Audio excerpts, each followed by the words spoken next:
Sorry, we were muted. Hi, everybody. Hey, garden friends. Welcome. I'm Carrie with Seed to Spoon, and then we are joined today with Edvin. Hey, everybody. Smart Pot Edvin here. Yeah. Excited to be here and talk about gardening and pruning. Yeah. It's going to be a fun conversation. Last week we were talking, what were we talking about? We were talking all about the app and like showcasing the features and things like that. And you guys were really, really wanting to talk pruning tips and all that. So I was like, okay, we will do it this week. And it's perfect timing for it, I feel like, because I need to go out there and do it to my tomatoes. So why not talk about it now? Yeah, gardening isn't all about fun. You know, we got to do some of the, maintenance and the stuff we don't want to do. Yeah. Yep. Very, very true. Well, I see we have a lot of people in the chat. I was going to pull up Donna's flash flooding.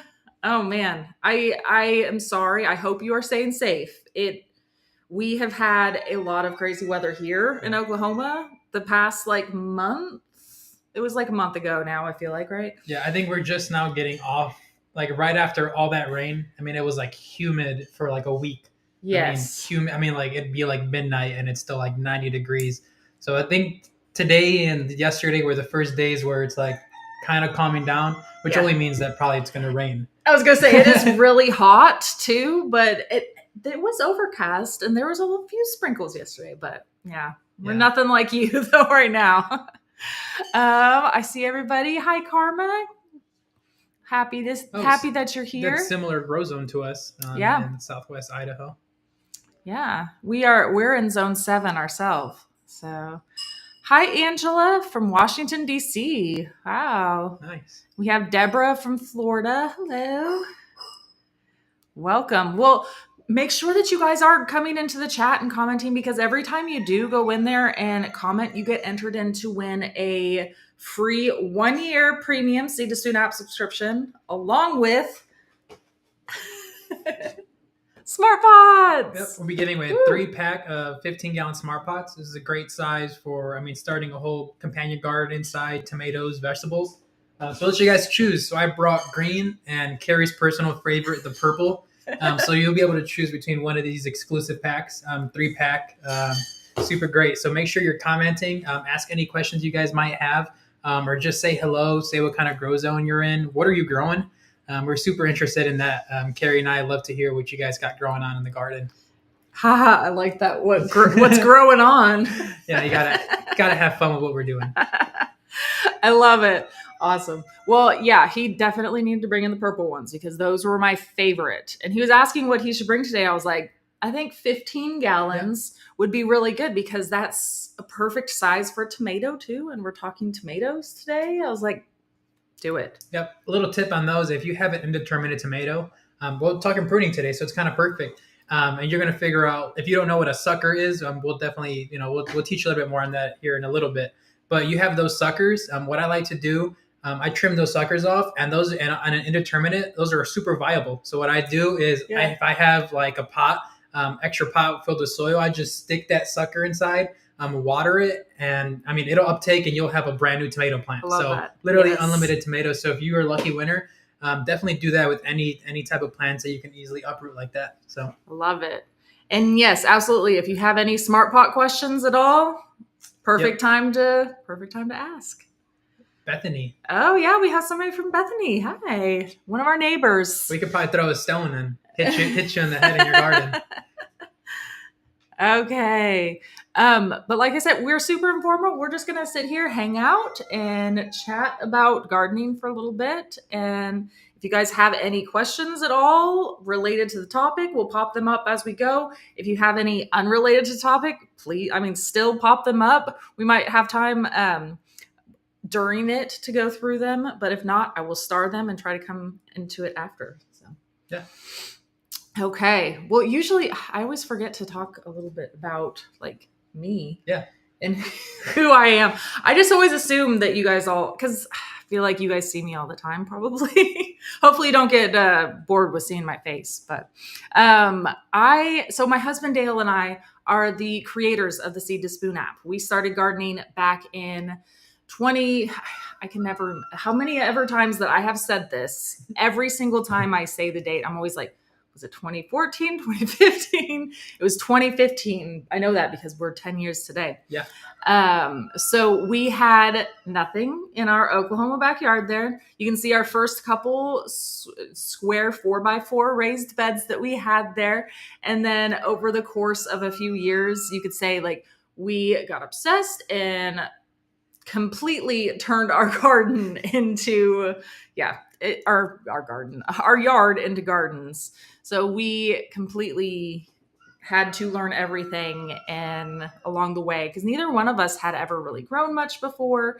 And we had so many questions along the way. And yeah, there was a huge learning curve. So I feel like an app would have 100% helped me. And we searched and searched at that time. We're like, I wish there was an app, but there was not. So we ended up making one. So yeah, and here we are today. And honestly, I mean, I would attribute that to, I mean, the success and how easy it is to use the app. The fact that you guys came from truly starting from, I mean, a plastic 4x4 bed to, completely transforming your backyard. So I feel like you really understand what us gardeners and people, in the chat really needed and understand. That's why it's, so versatile and easy. So yes, yeah, well, that's true, because all the time I'm like out there in the garden and I'm actually using the app myself, and I go and I'm like, oh, Dale, I really want to have this feature in the app, I really need this. And he's like, okay. Well, there's not everybody who's got a husband, who knows how to code and create an app. So if Carrie wanted a function, Dale's got like a week or two worth of work up his sleeve. So, but yeah, I mean, the result of that is an amazing app that, we can all share, and, number one app. So, it speaks for itself. Oh, well, thank you. That's exciting. But yeah, so if, as many times as you comment, you will be entered in to win a free 1-year premium.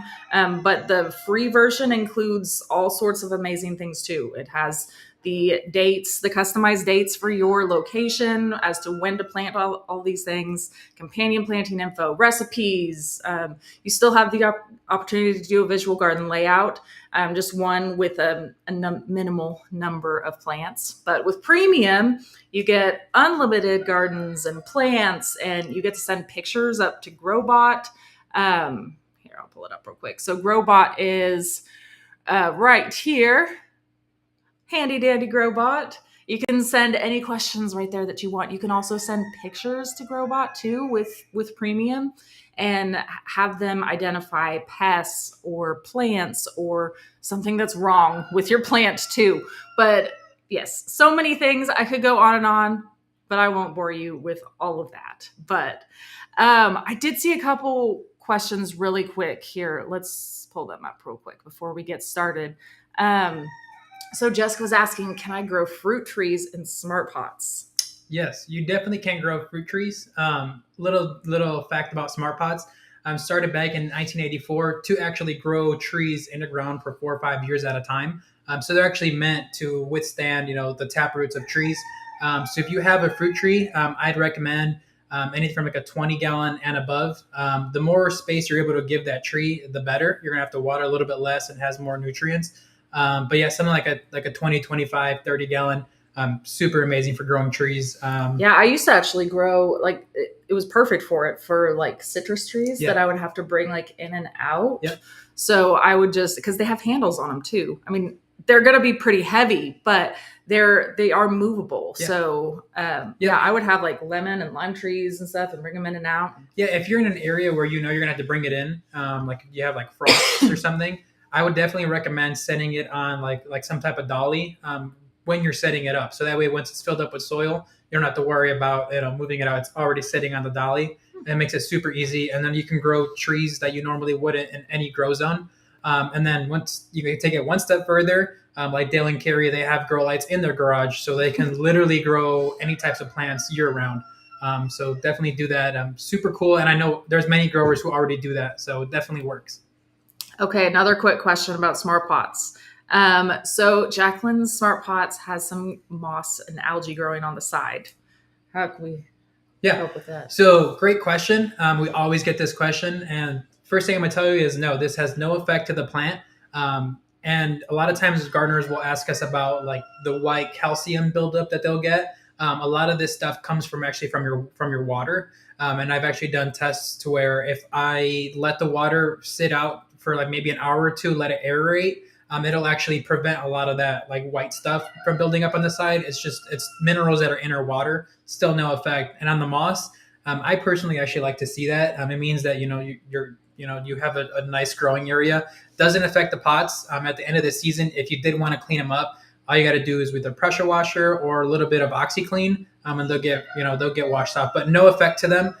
You can leave it there. It just it means you have a nice growing environment going on. So Yeah, I'd say the pressure wash thing. That is what we do. We yeah. just go along and just go pressure wash it if we see any issues like that. Just don't put your smart pots in a dryer. Let them dry in the sun. They are heat treated, so you'll warp them. So just set them out in the sun, and that'll kill actually 99% of the germs anyway. So Okay. I have a few other questions. So I liked this question. Yeah, that's a good I had question. to pull this up from Jessica. So, how did we come up with the name for our app? So this is actually a pretty funny story. So, our last name is Spoonmore. And so it was kind of a play on our last name too. When Dale came up with that, he was like, I have the perfect name. And actually, in the very beginning, we were going to say from seed to spoon and more and be like even funnier. But we ended up dropping the and more because it was just really long. But I thought it was perfect because we were growing food and our last name was Spoonmore. So it was perfect. Yeah, it was funny. And then real quick, Janet. So what if you are having an issue, please send me an email. Let me pull it up real quick right here at support@seedtospoon.net. It goes directly to me and I get a notification every time one of you guys sends something in there, and I'll take a look at it and see what's going on and help you out.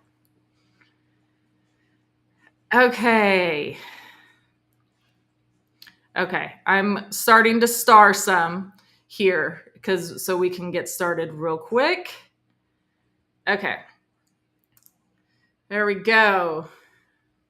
So yes, we already mentioned the amazing giveaway that we have going on. So make sure that you all are commenting so that way you can get entered in to win, because it's a really good one. I mean, you get free shipping. Free shipping from Park Seed with that for a whole year. Mm-hmm.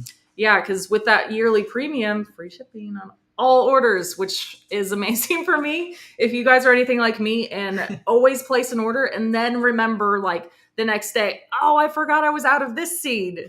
So plus, yeah. You guys are adding new varieties almost daily. So you might get a notification, hey, this new variety just dropped, and you gotta place another order. Yeah, go try it out.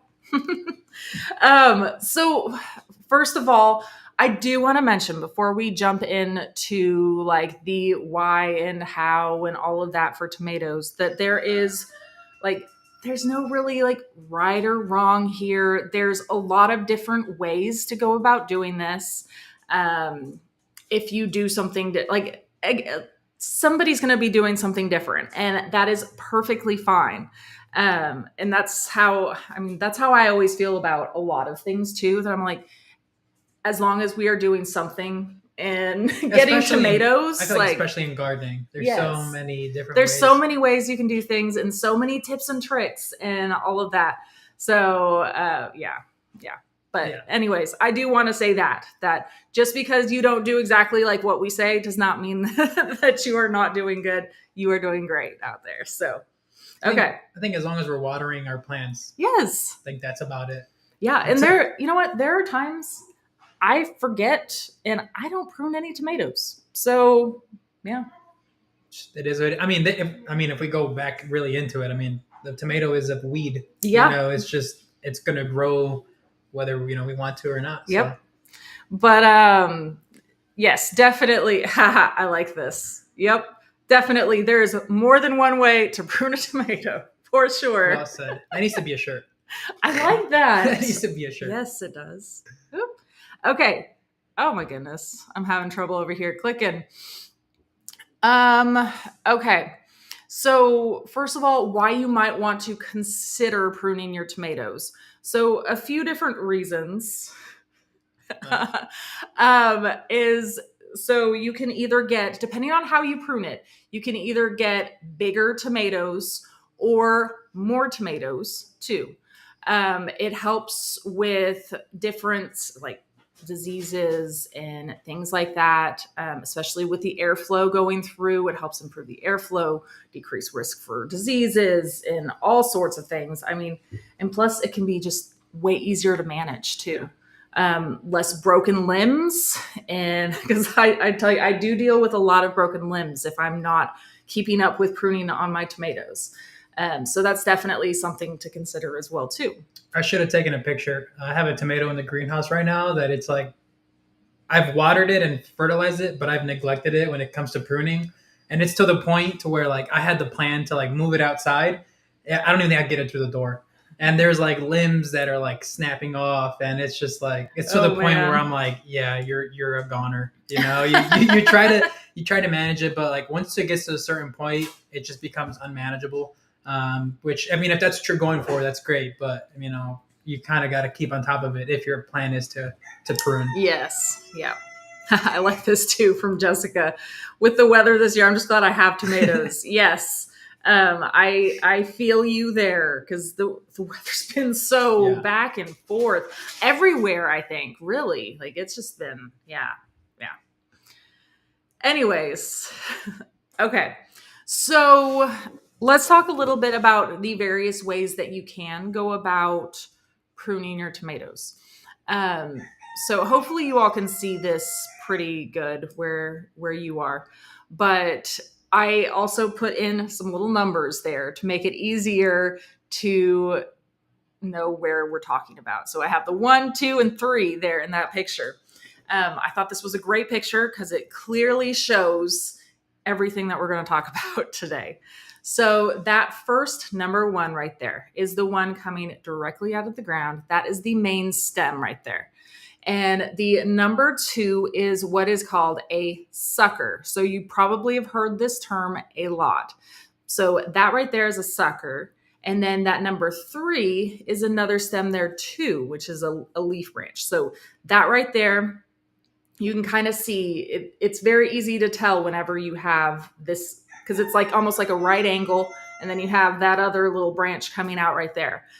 So there's 2 different ways to really go about this. And it really just depends on how many tomatoes you want. And for me, it's more of what the variety of tomatoes are as well, too.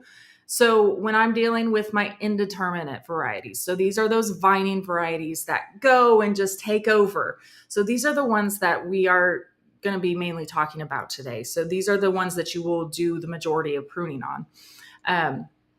But so sorry if I'm No, talking no, a yeah. lot. Or No. Yeah, no. I mean, I'm listening too. I mean, okay. yeah, no, we're I all. was like, I feel like No, I'm no, talking yeah. a lot. So anyways, so with these indeterminate varieties, you're going to be looking for that. And if I'm growing something like the Whopper tomato, which are these huge, great beefsteak tomatoes, and I want big, large tomatoes, I am going to be going through and pruning off the number 2, that sucker. So that way it can focus its energy on creating the larger tomatoes. So that way I may not be getting quite as many because I'm taking those suckers off, but I'm going to be getting a lot more growth. So I'm going to be doing this for like those beefsteak indeterminate varieties. I typically start pruning whenever they're like 18 inches tall or so.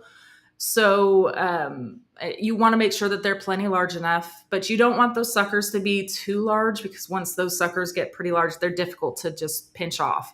But whenever they're at this stage right here in this picture, perfect time. You can just go in and just snap it off. Like it just comes right off. And so I'm doing that often. Now, like I said, there's no right or wrong here. There's another way to go about it too.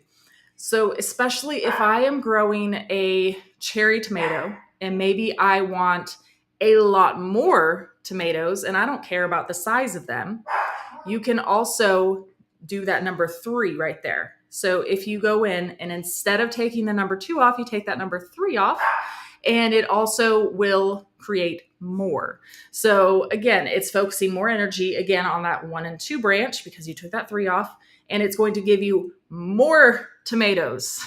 So there's 2 different ways that you can go about, and like I said, it really depends on the varieties more of what I'm growing, how I do it. But typically, whenever I'm pruning, I'm doing it more for something that I want a larger tomato on. So I'm typically coming through and getting those suckers. But I do want to mention there are those 2 different ways that you can go about doing it. And again, like I'm not like super like strict about this too. I won't come in and I won't get every single one also. It just kind of, yeah. Yeah. I mean, my personal preference for pruning is for, cleanliness and to help avoid pests. So if you look here on the left side, that picture, look at the tomato that's in the back, you can see those leaves that are almost touching like the mulch layer. That would be immediately, I would trim everything off that's touching the mulch. And that's just because I personally like to fertilize with like a fish fertilizer that's usually mixed in with water.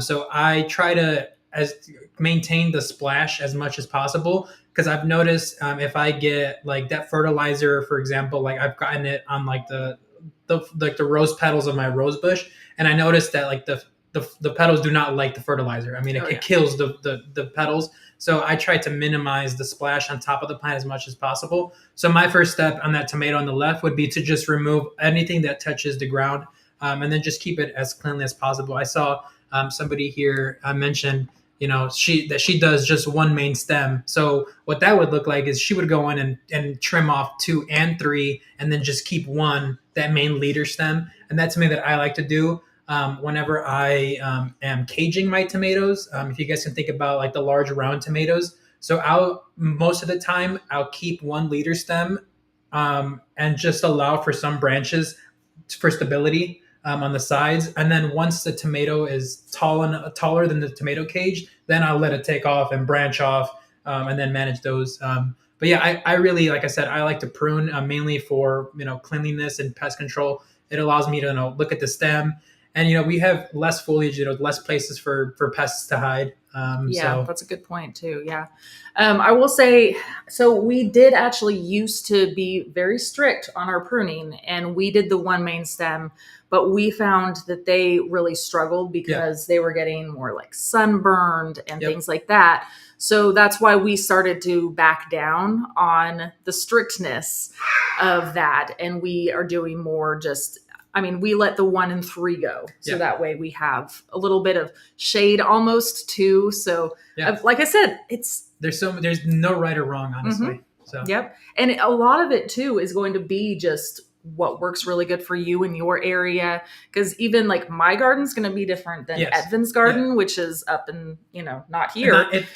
Mine is more in the city center, where they're on the outskirts. And I've told Carrie, and I've told you guys straight up, I haven't been visited by the squash bug yet.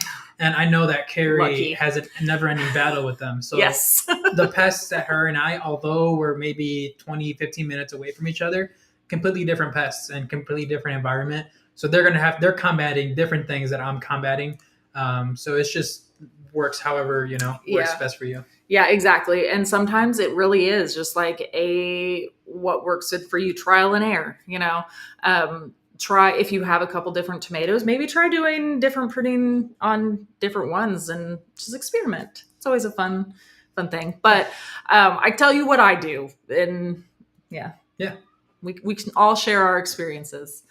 But yes, so I thought it was funny because you did call out exactly what I wanted to call out on that picture, which was the low hanging leaf. No, I thought it was funny. I was like, "Yep, I did a great picture there," because you noticed it right away. Because I thought that was funny. I was like, "How can I visually show that?" I was like, "Oh, this picture has like low hanging branches." But yes, I thought that was really funny that you noticed that same thing.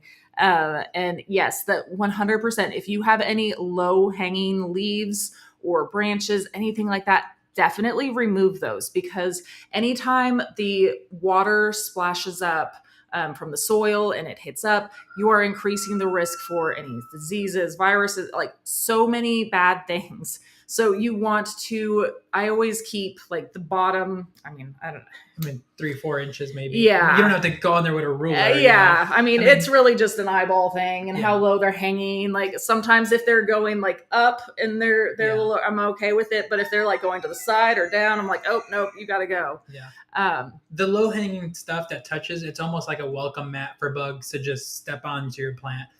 So best just try to keep, minimal as possible where they could climb up. Yeah, and I did want to call out too. So I do that for my determinate tomatoes as well. So that is okay. Yes, that's what I was going to say as well. Yeah, yes. Yeah. So where I am doing more of like the sucker pruning and things like that as well for the indeterminate. The determinate, I don't really go in and do any of that. I'm not worried about any of that because it's growing more in a bush and it just grows to a set height and it's done. But my determinate, I do want to be very careful about the lower branches still because you don't want anything touching the bottom or the soil or anything like that. So yeah, the determinate tomatoes are bred to just stay a certain size. They're already managed in their genetics, so you really don't have to do anything on the determinates. But like Carrie said, just the bottoms are to help manage that with the pests. And determinate, it'll do its thing. So I saw somebody was growing on their balcony. Definitely, I would recommend look for determinate varieties. You're going to have to worry a lot less about trellising. And it's a little bit more forgiving when you're growing on a patio. But still, I mean, it would be, super cool to have cherry tomatoes, growing all on your balcony. Hey, I have some back here. I actually showed Edvin. Yes. I have a tomato forming in one of my 1 gallon smart pots I have over here. It's just one of my kitchen mini varieties of the tomatoes that's just going right here in my windowsill. So, so shout out to all the balcony growers. I mean, I think there's a special place in my heart, honestly. Oh, I know. It's so funny because you kind of have to be very creative too. Yeah. And it always looks really fun. And I love it. So, yeah. And I'm actually growing these really fun cherry tomatoes in baskets this year, and they're like overhanging. Yeah. I was showing it to him too. I think that's gonna be our new favorite thing to do. Honestly, is the hanging baskets. I mean, where she has it on her patio, it's like you don't have to worry about shade cloth because the patio already gives it shade. So we're thinking that we might have an extended growth of tomatoes. So that'll be pretty cool. Yeah. This is a good question. So do you root the cuttings?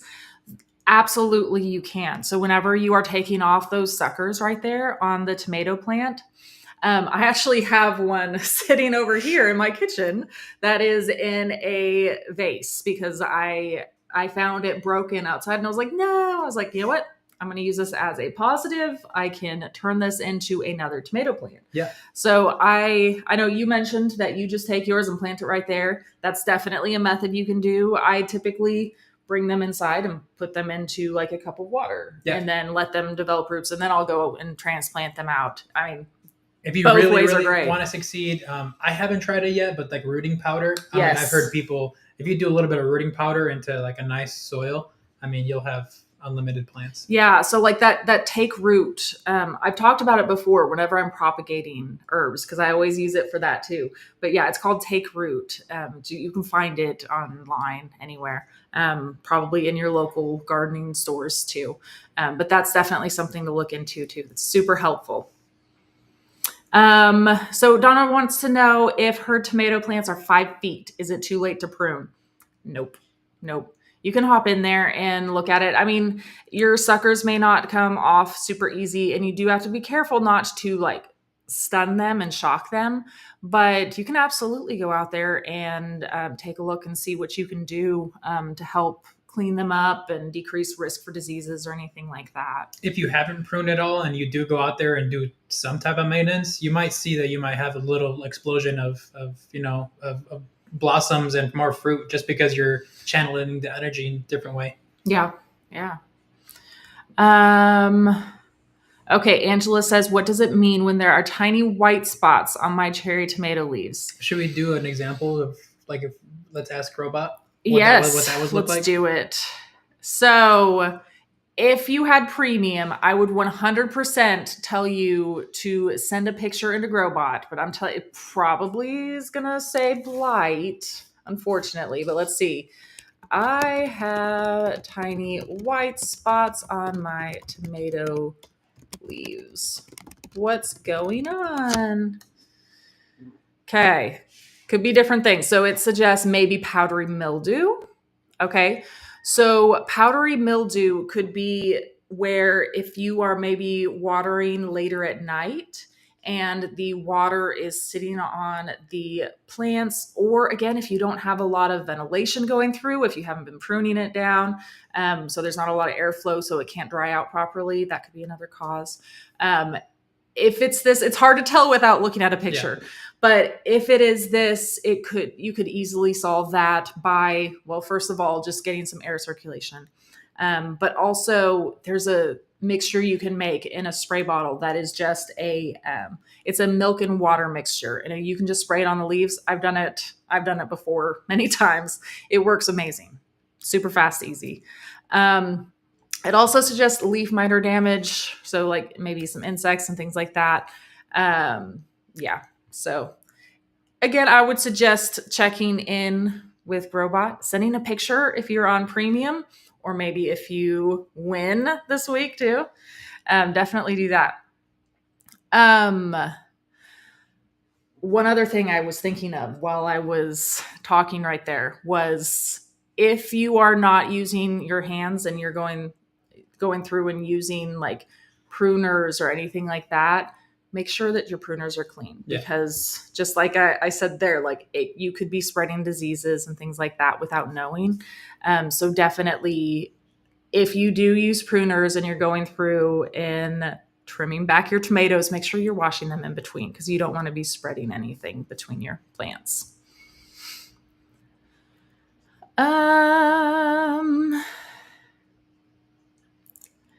Okay. You guys all have great questions, so I'm trying to go through and okay. Here, I'll address this really quick. So, should peppers, ground cherries, and other nightshades be pruned like tomatoes? So I am not as strict. So tomatoes are really the only thing that I will go out and be making sure that I need to go out and prune. Besides the cut and come again flowers, which we will talk about here shortly. Yeah. But the peppers, so I know a lot of people who do what's called topping peppers. So this is a method where when you take your tomatoes out, you transplant them out, and then you essentially just cut them right down the middle. And to me, it's so sad. Oh my goodness. Yeah. I think we've done it a couple times, but we ourselves didn't notice a huge difference. Now I know some people do. So again, I think it might depend on the variety, your location, so many different factors. But I know a lot of people that do top their peppers. So that's, again, you say should, and again, I'm going to say there is no right or wrong here on it. It's just a lot of personal preference and what does best for your area and all of that. Yeah, I recently did a short video on how I like to prune my peppers. I kind of go the same rule as tomatoes. I really just prune them for maintenance, to help with pests. So like on a pepper, the 1, 2, and 3 diagram that Carrie would have, normally the 2 is going to be, or just my experience from the tomatoes that are peppers that I've grown, the 2 is going to be a leaf. It's like usually a super long stemmed leaf. And so I'll prune that leaf off. It's just, for me, it looks like a sucker leaf. And I don't like topping, like Carrie said. I mean, there's people who swear by topping. I personally like to see a tall, super tall, pepper plant. So like I said, same thing for peppers. I don't prune my peppers as much as tomatoes, but I do still like to go in and then trim any of the lower hanging suckers to have a nice, clean stem. I did see this too. So Julie was saying, should you take off no less than 3 branches towards the top of the plant so the lower tomatoes can get some shade if it's hot? So yes, I 100% support this because, like I said earlier too, whenever we did just the one main stem method, it did not go well for us because we didn't get a lot of shade for the other tomatoes. So it kind of struggled. And whereas if we had left on more of the leaves, we would have gotten a little bit more protection and things like that. So I am always in support of leaving on as much as you can because especially in the summer, it gets really hot. And tomatoes, I know they're a summer crop, but still, like they won't be producing whenever it gets too hot. So once it hits like 90, 95, it's not going to be producing anymore. So you want to do the best you can to try to extend your growth. Yeah, I think Charlotte here. I think she has that issue. That her tomatoes are just getting too hot. Yes. And summers are starting to get easy 100 degrees, and I don't know the exact temperature, but somewhere in the 90s. I mean, tomatoes stop producing, and it'll get to a point where your tomato will actually heat up, and that's when you get wrinkly and start to ooze, and I mean they'll just start failing. So yeah, I mean, there's places. I mean, even here. I mean, a year or two ago when we had like 115-degree week, basically in August, most of my tomatoes fried.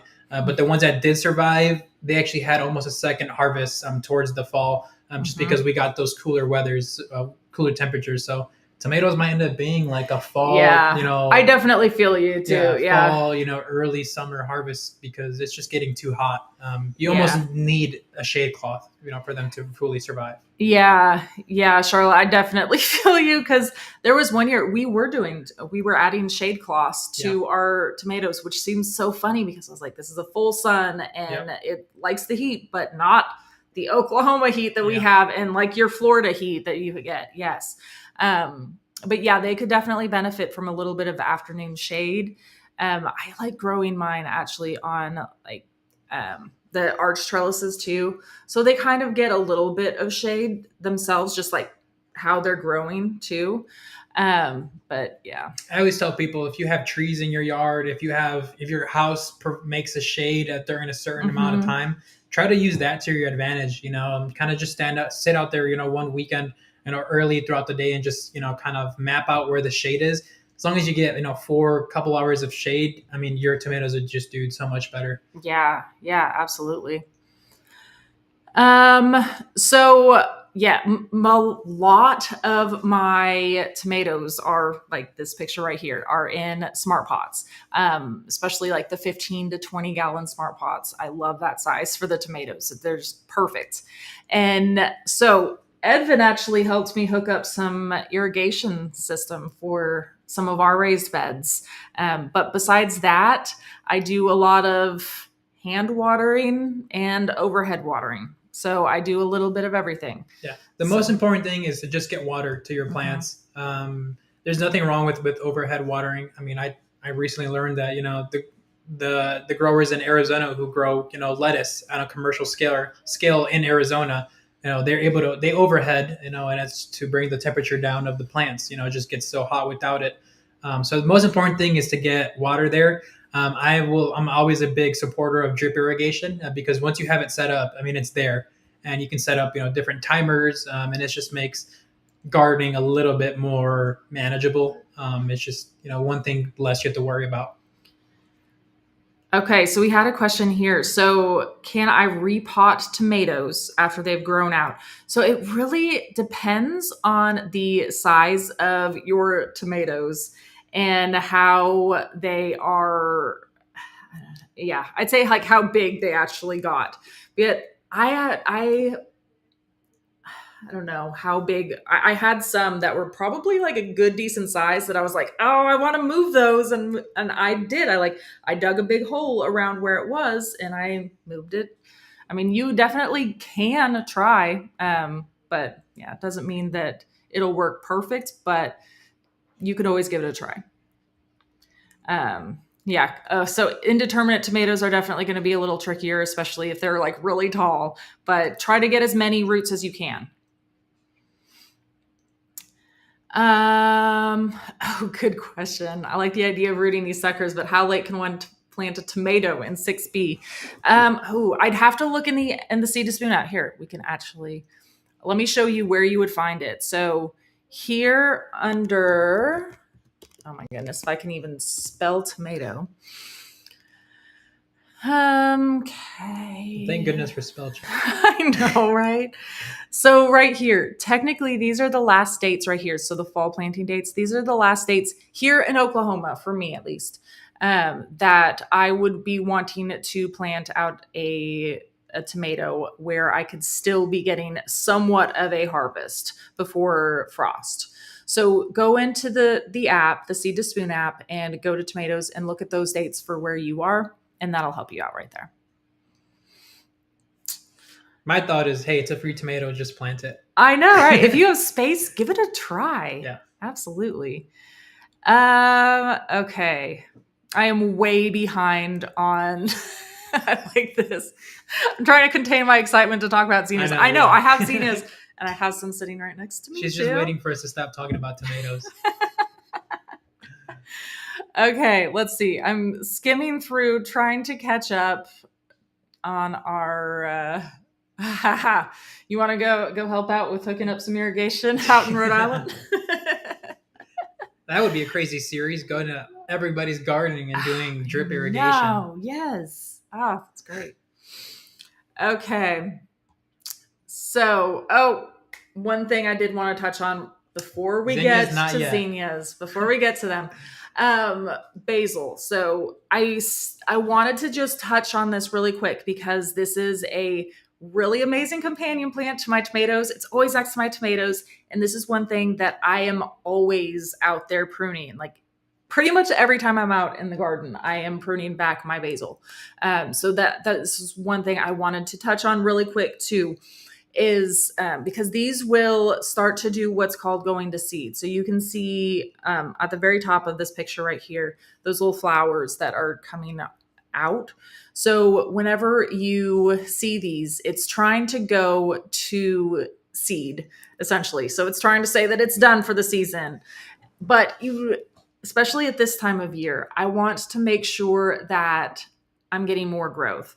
And by pinching those off, I am encouraging it to continue to grow and also encouraging it to grow bushier.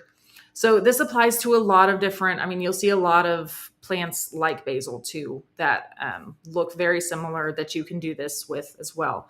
But pretty much just by going in and pinching just below where it's doing that, you just pinch that off and then you're good to go. But I am always going through and doing that and getting a little harvest in while I'm out there too, because I use basil all the time. But you want to make sure you're keeping up on that and encouraging it to keep going through the season. Now, when it comes to the end of the season, I do tend to let them go because the pollinators absolutely love this. So you will get lots of them. Okay, here we go. Flowers. Yes. Okay, so you'll notice behind us too, we have here. We need to show us a little more. You'll see I have a lot of different vases of flowers behind us, which is exciting. I love when it comes to be this time of year because we can go out and go get a bunch of flowers. And seriously, we have this spot in our garden that it used to be nothing but weeds, and it was just an annoyance, really. Like we had to keep it trimmed somewhat because it was the edge of our garden, but it was just annoying enough that I was like, and so Tail was like, what if we just go toss a bunch of zinnia seeds out there? So we went out there in spring, right after our last frost. That was like the first thing we did. Mm-hmm. We went out there and he literally was taking just zinnia seeds and throwing them into the soil. That was really all we did. And we now have just this sea of zinnias. Yeah. And it's amazing. And he was actually saying the other day, which is really funny, but it's 100% true. He was saying, hey, we need to go out there and cut some zinnias so they will continue to give us a whole bunch of more zinnia blooms, which is definitely true, because if you don't go out there and harvest them, then they're not going to be continuing to give you more. And it's 100% true where they say that the more that you go in and cut, the more it will give you. And it's amazing because we had all of these bouquets everywhere here in our kitchen. I have some in the bedroom. Dale has one in his office, and we have all sorts of zinnia bouquets everywhere, but you can hardly notice that we even took zinnia cuttings out there. It was great. Yeah. No, I mean, it's kind of like, I mean, I just got into roses. I mean, so I have no big facts on it, but like, I mean, one thing that, found out is you want to prune, you want to prune the tops, and where I prune the tops, it splits and I get two blooms, and it's like almost like a necessary evil that you have to do. It's like once it's gone, you got to make room for what's to come. So same thing with these, she gets to enjoy them all inside and exactly go outside tomorrow, maybe get some more. Yeah, 100%. So with these right here, whenever you are going in and cutting them, you want to try to, I know you can't really tell in this, I don't think you can even see, but you want to try to do it at an angle if you can. I know it's probably a little blurry, but you want to try to cut at an angle if possible. It just helps to extend the life of your flower too. Whenever it's in the vase, it soaks up the water better. And whenever you do go out there and cut them, if you cut them like right above what's called a node or like two leaves, you can see where it is, and you'll just go in and cut like right there, and that's where it will form more flowers for you.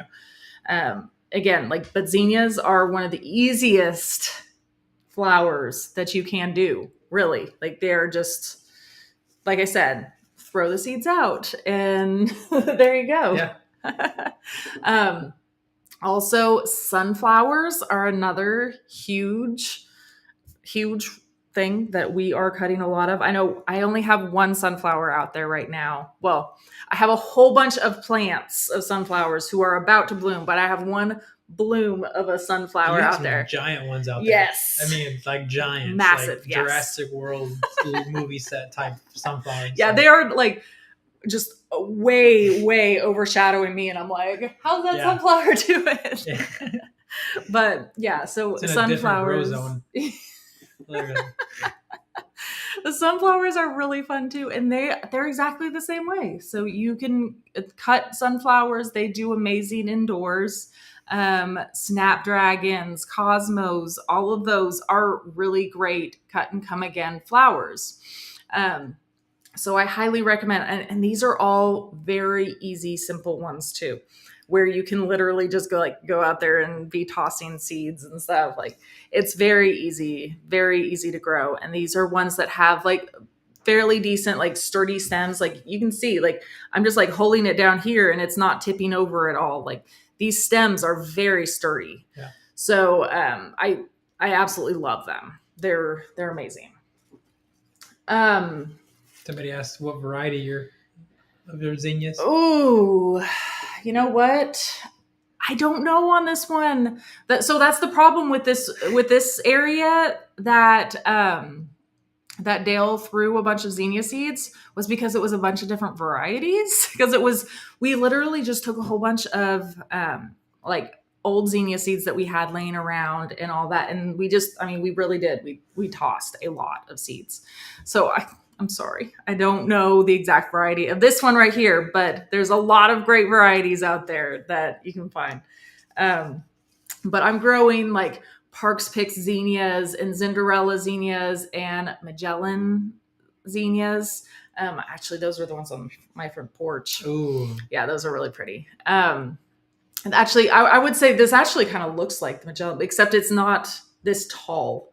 The Magellan is a lot shorter, but it does look like this, the bloom. But yes, I'm growing those in like other specific areas, but those ones are, this was from our patch that we had there. Nice. Good luck, Penny. That's exciting. Yeah. I can't tell you the last time I planted sunflowers, honestly. It's been a very, very long time. And I'm very sorry, Jessica, as I say how easy it is. No, I feel you. There, Jessica. There's when she told me sunflowers are going to be easy, I did not succeed. Sunflowers are heavy eaters. So if you were like planting like in a pot or something, you make sure you fertilize them. I grew a Mexican sunflower in a 20-gallon smart pot, but I was fertilizing, I mean, like once or twice a week. But you're just growing them just out there wild. So I have literally done nothing to my sunflowers. yeah, so check your varieties. Maybe it's the variety. Yeah. So I will say, if you can't get them to sprout, try doing what's called nicking that seed of the sunflower, because it is a very like tough seed. And I have a lot of birds around, and I do use sunflowers for like in my bird feeders and things like that. So I think they're helping me plant a lot of these sunflowers that I have around. But try doing that, like try nicking the sides of the seeds and see if you can get them to sprout better that way. But I feel like I said, I haven't planted a single sunflower seed in a very, very long time, and they grow wild everywhere.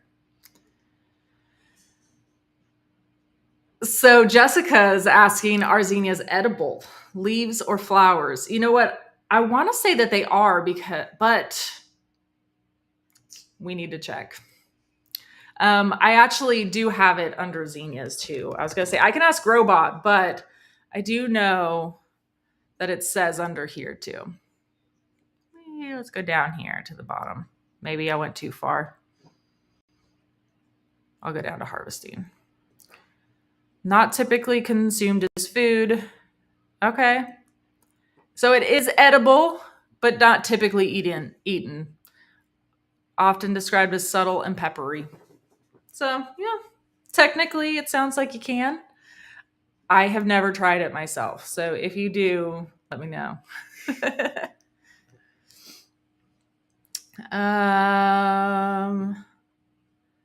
Let's see. Yes, you definitely do, Joshua. 100%. Yeah, if you've never experimented with adding pollinators or flowers to your garden, you're definitely in for a treat. I mean, pollinators will flock your garden. They're the ones that are spreading the pollen, pollinating our fruits and vegetables. So if you haven't yet, you'll definitely enjoy the increased population of the pollinator. So we definitely recommend it. Yes. Yeah. Especially, I mean, they're just so easy too at times. So I always am trying to grow as much as I can. Somebody said something's eating their sunflowers, bunny. I don't know if you have deer. Usually deer, well, I mean, one munch and they're gone. Yes. And along with deer, I feel like goats and deer are the same. Yeah. And my goats, if they ever got my sunflowers, oh my gosh, they love sunflowers. Like they seek out my sunflowers. And like I said, that they are growing wild everywhere. So they are searching like in the woods too for the sunflowers whenever I let them out of their area, and I let them just go around the garden. They go and munch on all of the sunflowers first that are around the garden. So yeah, that would be my guess too, but maybe a bunny. I don't know if it's something that's like really low possible. Think about park. Can we use the park seed pen for 20? Yes, absolutely. Hey, Donna, I actually have here. Let me show you real quick. I actually went through and added this on our main page because I thought that was an amazing deal with so many great seed packet varieties. It's not loading great for me right now on the internet because I'm sharing. But right here, you can go in. There's the mix and match 10 for 20 seeds. And I put a whole bunch of them on here. I mean, there was literally like 150 or 200 seed packets. I think I cut it at like 100 right here. But if there's one that's missing on there, it's in our shop area. But and then $2 every additional packet. And wow. $2 every additional packet on top of that too. So yeah. It's an amazing deal. And I tried to put all of my favorite ones in here at least. I had to narrow it down to like 100. Gosh, it's a tough selection, Kayla. I know, Let me right? name off 100 top of my head real quick. But there are so many great varieties of, like, there's a bunch of zinnias in here. There's snapdragons. There's even like, there's pollinator mixtures. There's carrot seeds, cabbage. This is my favorite cabbage right here. A lot of my favorites were in here, and I was like, oh my gosh, I need to make sure I make that easy. So yes, definitely check that out. You can do that all through the app. And if you are a yearly subscriber, you get free shipping. So it's exciting. Nice. There is a code right here that you do have to use at checkout. So just enter that into the promo code section. There's a section where you can put that in. So it's pick 10 right there. So, okay.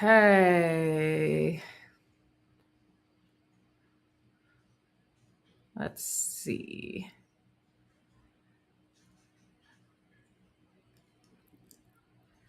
Okay, I'm trying to go in. Okay. Yeah, definitely, definitely true. What's that? Maybe we have some pinned. Oh, here we go. And I have just a couple minutes She's been asking about sweet potatoes. Oh, okay. So, can you prune sweet potatoes? So, you know what? Let's bring Robot back up, because while I don't personally prune my sweet potatoes, let's see.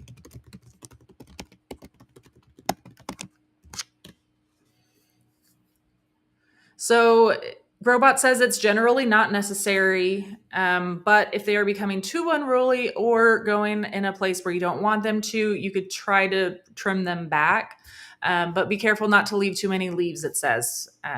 Or not to cut too many leaves, though. Yeah, I've personally never really. I feel like they're kind of like a plant that maintains itself, sort of. Yeah, it's one that I don't really do that much. Oh goodness, Carmel, you're cracking me up. Yes. I don't know if you want to call Carrie. I don't know if she'd do much encouraging you to not buy seeds. I'm going to encourage you to get every single one. You'll call and in, more, probably. Yeah, she'll answer like, I got 10 varieties for you, actually. So, I don't know if that's. I'll be like, oh, have you ever heard of this purple variety? Exactly. Oh man. Okay, let's see. So Jessica, this is great. So can I request something in the app? A list reminder of some sort to tell me to go plant it. Like, hey, you favorited marigold. You know what? Jessica, ask and you shall receive. That's actually in there. So let me show you real quick. So under the My Garden section, under tasks, so all of these right here are supposed to be your favorites. So as you can see, I have quite a few favorites in here. Pretty much I favorite everything that I'm growing or want to grow. Carrie's the test for the maximum throughout the app. I think so. She's the limit tester. Yes, that's me. But if you go down here, it'll say like time to plant soon. So these are all pulling from your favorites list. So whereas like over here on this Let's Grow section, this is for the plants that are all of the plants in our app. But if you are in the My Garden section, it's pulling from your favorites.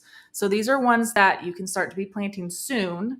Then it also has start indoors now. So in like the early springtime, you'll see a lot of them start to pop up in there. And then plant outside now, right there as well. So there's some of them right there. And then also, if I have any ready to harvest too, I have them right there too. Nice. So yeah, hopefully that's kind of what you were asking about. I hadn't seen that. Like really? Time to harvest and all that. I hadn't seen that. Yeah. That's yeah. I love this because it narrows it down a little. I say a little bit because I have so many of my favorites, but still it takes out like the ones that I'm obviously like not going to be growing myself.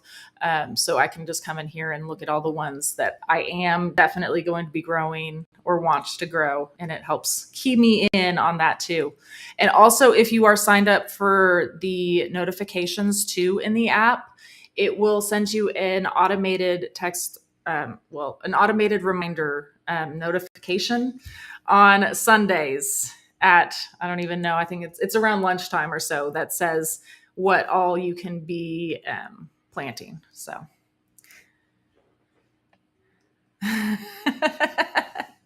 I think we are all addicted 100%. Okay, Jackie, here real quick. Let me do this and then I will go announce the winner real quick. So, is there some way to log rainfall for my garden so I don't have to go through every plant I have in it? Okay. So, over here, so if I got rain, all I need to do is if I'm in here, I go over here to my list view and I tap these three buttons, log event for three buttons. Oh my goodness, I'm not even talking correctly now. The three dots right there in the corner. I didn't even notice you said. Hopefully you guys can see my mouse, but up there where there is the three dots and then down here for log event for multiple plants. And for down here, you can hit rainfall and I can select all of my plants there, or I can pick and choose. I mean, but obviously, yeah, I got rained. It's all of them got rained. And I hit next. And then I can hit the event date, which it actually did rain a little bit yesterday. So I can actually mark that and be truthful. So I can hit save and then voila. So now everything will show as, it'll show under my events rainfall right there. So yeah. Okay. So let's go through and announce the winner to the giveaway. Nice. Okay, while Edvin was talking earlier, I did go through and already do it. So this winner right here is going to be winning a free 1-year premium Seed to Spoon app subscription, along with one of these. You get a 3-pack of these 15-gallon smart pots, which are perfect size. Honestly, I use this size for everything. In whichever color you want. Here we have the green and the purple. Yeah. So, woo. Who's the winner, Carrie? Okay, congratulations to Jessica Brooks. So email us at info@seedtospoon.net and we'll get you all hooked up with your free stuff. That's awesome. Congratulations. Yeah, very exciting. Awesome. So if you guys have any other questions at all, please come back in. You can comment into the afterwards, and we do giveaways like this. I mean, every week I do some sort of topic every week here on Tuesdays at same time, same place. So I hope you all will join us again next time. Great. Thank you so much, everybody. Happy gardening. Oh, happy 4th of July. Oh, yes. Yeah. It is 4th of July this weekend. Yes. Happy 4th, everybody. I hope you all stay safe and have a good 4th. Bye-bye. Bye, everybody.